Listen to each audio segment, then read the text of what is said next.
When we think of ancient Rome, we often picture emperors, gladiators, and massive monuments. But the Romans were also incredible inventors, and their ideas shaped not only their world, but also the one we live in today. In this video, we're going to explore some of Rome's most important inventions, how they worked, why they mattered, and how they've impacted history. The empire built over 250,000 miles of roads connecting its vast territories, from Britain to the Middle East. These roads were designed to last and were vital for the movement of soldiers, goods, and information across the empire. Roman roads were built in layers to make them durable. First, engineers would dig a trench and fill it with large stones. Over that came a layer of gravel, followed by fine sand or concrete.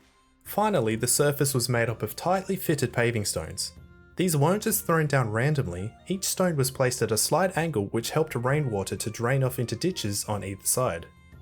They were built so well that many are still in use today, with modern roads following the same paths. Whether it was armies marching to war or merchants transporting goods, Rome's roads connected everything back to the heart of the empire.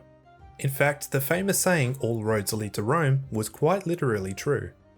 Rome's roads weren't just for armies and traders, they were also used for the empire's postal system. Couriers could carry messages across the empire with impressive speed. One account actually tells of a message travelling from Rome to Syria in just 9 days. This system relied on relay stations along the road, where fresh riders would take over, keeping the messages moving without delay.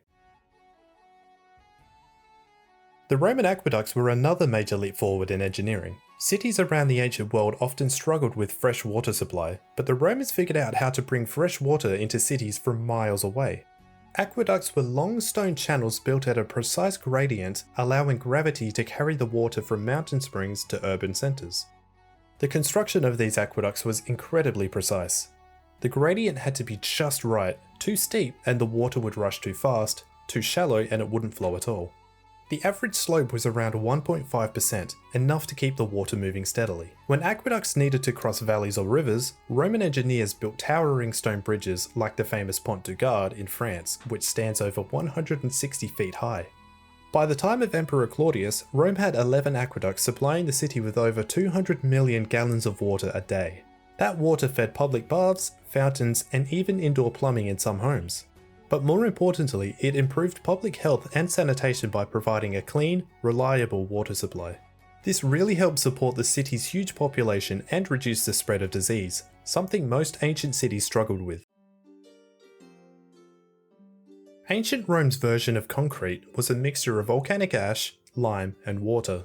But the key ingredient was volcanic ash, which made the concrete incredibly strong and durable.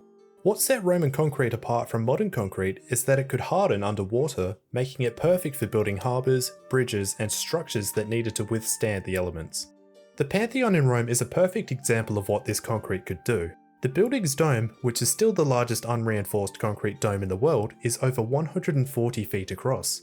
The Romans were very clever in how they used different types of concrete. Heavier mixtures were used at the base, while lighter materials like pumice were used higher up to reduce the weight on the dome.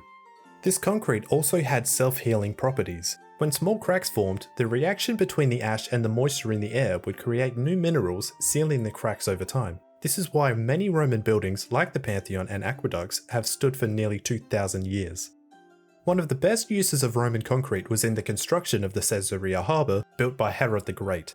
Roman engineers poured concrete into wooden forms underwater, creating massive breakwaters that would protect ships from the rough seas.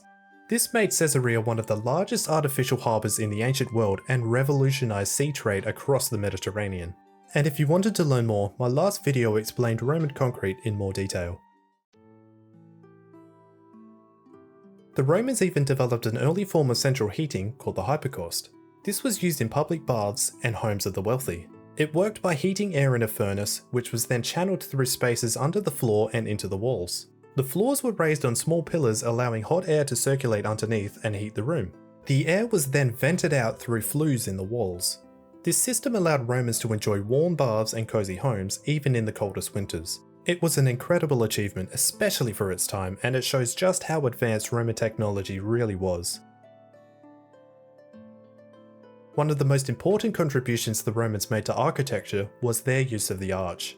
While the arch wasn't a Roman invention, they definitely perfected it.